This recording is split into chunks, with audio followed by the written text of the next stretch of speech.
నమస్తే, welcome to Suman TV. ప్రస్తుతం మనతో పాటు ఉన్నారు మోటివేషనల్ స్పీకర్ రజనీ రామ గారు. నమస్తే మ్యామ్. నమస్తే నవీన. మ్యామ్, ప్రీవియస్ మనం ఒక వీడియో చేసాం, వైఫ్ అండ్ హస్బెండ్ హగ్ చేసి పడుకోవడం వల్ల కలిగే లాభాలు ఏంటి అని. అవును కదా. మరి ఈరోజు నేను ఒక ఇంట్రెస్టింగ్ టాపిక్ తో వచ్చేసాను. Wife and husband okay bed పైన కలిసి పడుకోకపోవడం వల్ల వచ్చే ప్రాబ్లమ్స్ కానీ ఆ ప్రభావం కానీ ఎలాంటి దారి తీస్తుంది అంటే అసలు ఉన్నాయా మేడం అలా? చాలా చాలా ఇంపార్టెంట్, చాలా మంచి టాపిక్ ఇది. జన బాగా దీన్ని రిసీవ్ చేసుకోవాలి. ఇలాంటివి కొన్ని కండిషన్స్లో కొంతమందికి మాత్రం వర్తిస్తుంది ఇది. ఎలా అంటే అందరూ ఒకే కేటగిరీ ఉండరు కాబట్టి. ఇప్పుడు కొంతమంది ఉంటారండి, డే వాళ్ళకి ఒక టైంకి స్టార్ట్ అవుతుంది. ఇద్దరు వైఫ్ అండ్ హస్బెండ్ ఉంటే కనుక ఒకళ్ళకి డే ఒక టైంకి స్టార్ట్ అవుతుంది. ఫర్ ఎగ్జాంపుల్ 6 అనుకోండి, ఇంకొకళ్ళకి డే 8కో 9కో 10కో స్టార్ట్ అవుతుంది అనుకోండి.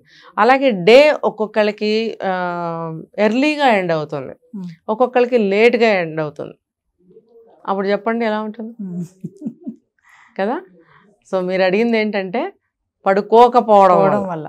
మరి ఇలాంటి కండిషన్స్లో కలిసి పడుకోవాలా? పడుకుంటే ఏమవుతుంది? Reverse question. గొడవలు అవుతాయేమో. గొడవలు అవుతాయి, విపరీతంగా అవుతాయి, మామూలుగా కాదు. ఇప్పుడు చూడండి, ప్రతి చిన్నదానికి గొడవలు అవుతున్నాయి కదా ప్రపంచంలో. ఇప్పుడు ప్రతి కుటుంబంలో ప్రతి ఇద్దరి మధ్యన ప్రతిదానికి గొడవే కదా. కారణం లేకపోయినా కూడా అవుతున్నాయి మేడం. కారణం లేకపోయినా అవుతుంది కదా, అవుతుంది. ఇప్పుడు శుభ్రంగా అన్ని వండుకుని పెట్టుకుంటాము, టైంకి వచ్చి తినడు వాడు. అవును, ఏదో చెప్తాడు, ఆకలి లేదనో లేకపోతే ఇది చూసుకుంటున్నానో. ఇదేంటి మీకు అర్థమయ్యే ఉంటుంది, మొబైల్. దాని పేరు మళ్ళీ మాటిమాటికి తీయటం ఎందుకు. ఇలా రకరకాల రీజనింగ్స్ ఉంటాయి. తనేమనుకుంటుంది, వేడిగా ఉన్నప్పుడు భోజనం చేస్తే మంచిది, రైట్ టైంకి తింటే మంచిది, హెల్త్కి మంచిది అని తను అలా అనుకోవచ్చు, ఇతను ఇలా అనుకోవచ్చు. సో అది కూడా మీరు అన్నట్టు అది కారణం లేకుండా కూడా వచ్చే గొడవ అది కదా. అది ఒక పెద్ద కారణం కాదు, చక్కగా ఒక టైంకి వచ్చి తినొచ్చు. కానీ అది తీసుకునే వాళ్ళకి అది చాలా పెద్ద విషయం అండి. అది ప్రతిరోజు కొన్ని సంవత్సరాల పాటు అలా జరుగుతుంటే అప్పుడు ఆవిడకి ఒక టైంలో ఆకలి అవ్వచ్చు, పని పాటలు చేసుకునే మనిషి అనుకోండి, లేకపోతే తన డైజెస్టివ్ సిస్టమ్ అనేది కొంచెం షార్ప్గా ఉంటుంది, త్వరగా ఆకలి అవుతుంది అనుకోండి. ఇతనికి అవ్వదు పరిస్థితి. ముందు తింటే ఒగ్గోలా, వెనక తింటే ఒగ్గోలా. మరి నాకు చల్లటిది పెట్టావని కూడా అనొచ్చు. సరే, తినేసాక నాకు పెట్టావా అని కూడా అంటారు. తను కూడా ఏమనుకుంటుంది, ముందు నేను తిన్నాను అనుకో బాగుండదేమో అని ఒకటి. ఫర్ ఎగ్జాంపుల్ నేను చూడండి కొంచెం డీప్గా చెప్తాను. ఫర్ ఎగ్జాంపుల్ ఆ రోజున ఒక రోజు అనుకుందామండి, రోజు కాదు ఒక రోజు. ఇప్పుడు ప్రతిరోజు ఈ భోజనం దగ్గర ఇలాగే జరుగుతుంది, అందులో ఒక రోజు తీసుకుందాం. ఆ రోజు కూరగాయలు కొన్నే ఉన్నాయి, కొంచెమే కూర చేసింది. ముందు తను భోజనం చేసింది అనుకోండి, తనకు ఆకలి అవుతుంది, అన్నం చల్లారిపోతుంది, ముందు భోజనం చేయాలి అని తనకు అనిపిస్తుంది. అతను రాడు, కానీ మరి తినాలి ఎట్లా. అందుకని తను తిన్నది అనుకోండి, తను తృప్తిగా భోజనం చేయలేకపోతుంది. ఎందుకు? అతనికి సరిపోదేమో ఆ కూర. అంతే కదా. చూడండి, ఇది ఎంతమందికి అర్థమవుతుంది ఈ విషయం? అనుభవిస్తే అర్థమవుతుంది. చాలా మంది ఇళ్లలో ఇది జరుగుతుంది ఖచ్చితంగా. అందుకనే చూడండి, పాతకాలం ఇళ్ళాళ్ళు ఇప్పుడు కూడా ఉన్నారు, అందరు తిన్న తర్వాత మిగిలింది తింటారు పాపం. ఎందుకు అంత కర్మ బాధ ఏంటి? ఉన్నారు, ఇప్పటికీ ఉన్నారు, అందరూ అంతేలేండి, మన అందరం అంతే. ఉన్నారు కొంతమంది అని నేను మళ్ళీ దాచుకోవడం అనవసరం, అందరం అంతే. ముందు అందరికి మంచిగా పెట్టిన తర్వాతే వైఫ్లు తింటారు. ఆ జాబ్ చేసే ఆవిడనివ్వండి, కొంతమంది మాత్రం తనదే చూసుకుంటారు ఫస్ట్, ముందు వాళ్ళు పెట్టుకుని తినేస్తారు, పక్కన ఎవడన్నా ఉండాలి. వేరే కేటగిరీ, ఆ మెంటాలిటీ వేరు. ముందు పెట్టేసుకుని తినేస్తారు, మిగిలింది మీరు తినండి. కనీసం తింటావా అని కూడా అడగరు, వెయ్యినా అని అడగరు, ఇంకొంచెం కావాలా అని అడగరు, అసలు చూడరు పక్కకి. ఆ ఇళ్ళాళ్ళు ఉన్నారు, చిన్న వయసు అవనివ్వండి, పెద్ద వయసు అవనివ్వండి, అటువంటి వాళ్ళు ఇందులోకి రారు. జనరల్గా అయితే ఇలా జరుగుతుంది. మరి అలాంటప్పుడు భోజనం దగ్గర ఇబ్బందే కదా. తను ముందు తింటే ఆ ఉన్న కొంచెం కూర కొంచెం అతనికి సరిపోదేమో, లేకపోతే తనకి చలి చాలకుండా తను తింటుంది, అతనికి ఇష్టం లేకపోతే ఆ కూర అంతా వదిలేస్తాడు. ఆ కూర మళ్ళీ చచ్చినట్టు సాయంత్రం తనే తినాలి. మళ్ళీ 2 సార్లు అలాంటివి తినాలంటే తనకి బోరే అవుతుంది. ఇలాంటి సమస్యలు ఉంటాయి. అలాగే ఇది కూడా, ఈ పడుకునే విషయం కూడా ముందు వెనక అయినప్పుడు చాలా సమస్యలు వస్తాయి. ఇంకొకటి ఏంటంటే మీరు అడిగిన క్వశ్చన్కి, ఎవరికో ఒకరికి గురకలు తీసే అలవాటు ఉంటుంది, లేదు మిడ్ నైట్ వరకు చదువుకునే అలవాటు ఉంటుంది, లేదు ఎర్లీ మార్నింగ్ 4 గంటలకు లేచి చదువుకునే అలవాటో, జిమ్కి వెళ్ళే అలవాటో, లేకపోతే ఏదో ఫ్రీక్వెంట్గా ఆ టైంకి ఏమైనా కాల్స్ ఆఫీస్ కానీ ఏదైనా అయి ఉండొచ్చు. ఎనీ డిస్టర్బెన్స్ జరగవచ్చు. అలాంటప్పుడు పక్కన పార్ట్నర్కి చాలా ఇబ్బంది. అందుకనే ఏం చేయాలంటే, చెప్పుకుంటూ పోతే రీజనింగ్స్ అనేకం వస్తాయి, చాలా వస్తాయి, ఒకటి కాదు 100 1000 వస్తాయి. కాబట్టి 2-3 చెప్పుకున్నాం మనం. దీనికి ఏం చేయాలి అని అంటే, అలా పడుకున్నందువల్ల ప్రేమ ఏమీ తగ్గిపోదు. ఇప్పుడు అక్కడ ప్రాబ్లం ఉంది. ఇప్పుడు ప్రాబ్లంని సాల్వ్ చేసుకునే మనస్తత్వం ఉన్నవాళ్ళు, సరిగ్గా వినండి, ప్రాబ్లంని సాల్వ్ చేసుకోగలిగిన మనస్తత్వం ఉన్నవాళ్ళు ఏం చేస్తారంటే మిగతావన్నీ నార్మల్గా నడుస్తూ ఉంటాయి. ఈ ఒక్క విషయంలో మాత్రం ఎవరి టైమింగ్స్ వాళ్ళు. ఫర్ ఎగ్జాంపుల్ అతను ముందుగానే ఎవరో ఒకళ్ళు లేచారనుకోండి, తన డే ఎర్లీగా స్టార్ట్ అవుతుందిగా. భార్య కానీ భర్త కానీ లేటుగా లేచారనుకోండి, వీళ్ళు లేటుగా లేచినందుకు, వీళ్ళు ముందుగా లేచినందుకు కొన్ని వర్క్స్ ఏమన్నా ఉంటే దాన్ని వాళ్ళు చేసుకోవచ్చు.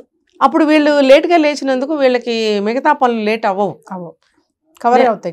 దీనికి నేను ముందు ఏం చెప్పాను, సమస్యని పరిష్కరించుకోగలిగిన మనస్తత్వం ఉన్నవాళ్ళు మాత్రమే ఇది చేయగలుగుతారు. అయితే నేను చెప్పేది ఏంటంటే అలా ఉండండి అని చెప్తున్నా, గొడవ పడాల్సిన అవసరం ఏముంది. అలాగే రాత్రిపూట త్వరగా పడుకునే వాళ్ళు ఉంటారు, అప్పుడు లేట్గా పడుకునే వాళ్ళు ఉంటారు. అప్పుడు త్వరగా పడుకున్న వాళ్ళకి త్వరగా నిద్ర వచ్చేస్తుంది, లేట్గా పడుకున్న వాళ్ళకి నిద్ర రాదు. అలాంటప్పుడు ఏం చేయాలంటే లేట్గా నిద్ర వచ్చిన వాళ్ళు ముందు నిద్రపోయే వాళ్ళని డిస్టర్బ్ చేయకుండా మెల్లగా లేచి బయటకు వెళ్ళొచ్చు, పక్క రూమ్లోకి వెళ్ళి బుక్ రీడింగ్ చదువుకోవాలన్నా చేయాలన్నా, ఏదైనా ఫోన్ కాల్స్ మాట్లాడుకోవాలన్నా, లేదు అతనికైనా ఆఫీస్ వర్క్ ఉన్నా చేసుకోవచ్చు. చేసుకుని వచ్చి తనకు నిద్ర వచ్చినప్పుడు ఈ రూమ్లోకి వచ్చి పడుకోవచ్చు. దానివల్ల బాండ్ ఏం దెబ్బతినదు, ఇంకా వీళ్ళకి ప్రశాంతమైన నిద్ర పడుతుంది.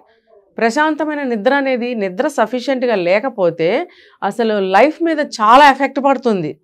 ఇప్పుడు చూడండి, నిద్ర సరిగ్గా లేకపోతే ముఖం వాచిపోవడము, కళ్ళు వాచిపోవడము, తర్వాత గొంతు బాగా గంభీరంగా లావుగా అయిపోవడము, తర్వాత ఏమవుతుందంటే ప్రశాంతత లేకపోవడం, బ్రెయిన్ అనేది ప్రశాంతంగా ఉండదు, అది అలజడిగా ఉంటుంది, ఆలోచించలేరు, గిడ్డిగా డ్రౌజీగా ఉంటుంది అనమాట.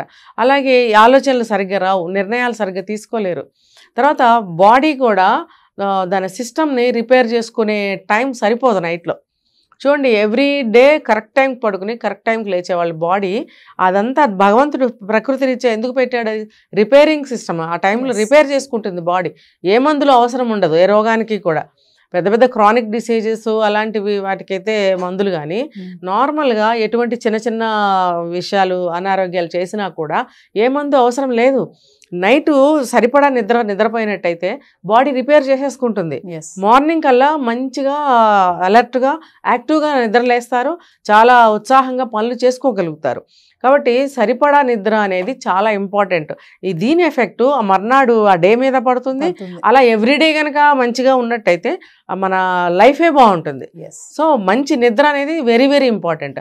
అలాంటప్పుడు నాతోనే పడుకోవాలి, నాతోనే లేవాలి, లేకపోతే ఆమె నిద్రపోతున్నంతసేపు నేను ఖాళీగా పడుకోవాలి నిద్ర రాకపోయినా, ఇలాంటి డౌట్లు అవసరం లేదు. ఇలాంటి డౌట్లు అవసరం లేదు. తనకి తొందరగా నిద్ర వచ్చింది, తను నిద్రపోయింది, అలాగే అతను నిద్రపోయి ఉంటాడు. ఎవరికైతే నిద్ర రాలేదో వాళ్ళు వాళ్ళ వర్క్స్ చూసుకోవచ్చు. అంటే ఎవ్రీడే అలాగే ఉంటే కూడా ఇంకా తప్పదు. తన లైఫ్ సిస్టమ్ అలా ఉన్నప్పుడు, తన వర్క్ టైమింగ్స్ అలా ఉన్నప్పుడు తప్పదు. మార్నింగ్ కొంచెం లేట్గా లేచినప్పుడు ఎర్లీగా ఎవరైతే లేస్తారో వాళ్ళు ఆ వర్క్ను అందుకోవడము. ఎర్లీగా నిద్రపోతే కనుక తనకేదన్నా వర్క్ ఉంటే పక్కకెళ్ళి చేసుకోవడం, నిద్ర వచ్చినప్పుడు వచ్చి పడుకోవడం అనేది జరిగితే ఏమవుతుందంటే బాడీలు బాగుంటాయి, ఆరోగ్యం బాగుంటుంది, ఇద్దరి మధ్యన బాండ్ ఇంకొంచెం పెరుగుతుంది. వైబీ కాదంటే దూరంగా ఉన్నారు కదా, రాత్రింతా దూరంగా ఉన్నారు, త్వరగా నిద్రపోయాం, లేట్గా లేచాం, లేదు త్వరగా నిద్రపోయాం, పొద్దున్నే లేచిపోయాం, ఒకళ్ళు లేచే టైంకు ఒకళ్ళు నిద్రపోతూ ఉంటారు. అలాంటప్పుడు ఏమవుతుంది, వాళ్ళని మిస్ అవుతూ ఉంటారు. ఆ మిస్ అయినప్పుడు ఎక్కువగా కలవాలనుకుంటారు, ఎక్కువ మాట్లాడాలి, దగ్గరికి వెళ్ళాలి, ఫీలింగ్స్ పంచుకోవాలి, ఏదైనా ఉన్న విషయాలు ఉంటే షేర్ చేసుకోవాలి, ఎన్నో ఉంటాయి కదా లేచిన దగ్గర నుంచి. అవన్నీ ఎవరితో డిస్కస్ చేయాలి, ఎవరితో షేర్ చేసుకోవాలి. సో అలాంటప్పుడు వీళ్ళకి ఆత్రం ఆరాటం అనేది పెరుగుతుంది, ఒక అట్రాక్షన్ అనేది ఇంకొంచెం పెరుగుతుంది. అలాంటప్పుడు వాళ్ళిద్దరూ ఇంకా ఎక్కువగా మాట్లాడుకోవడానికి, కలిసి ఉండడానికి ప్రయత్నం అనేది ఎక్కువ జరుగుతుంది, ప్రేమ ఇంకొంచెం పెరుగుతుంది, ఆ ఎఫెక్షన్ అనేది ఇంకొంచెం పెరగడానికి అవకాశం ఉంది. Yes. Thank you, ma'am.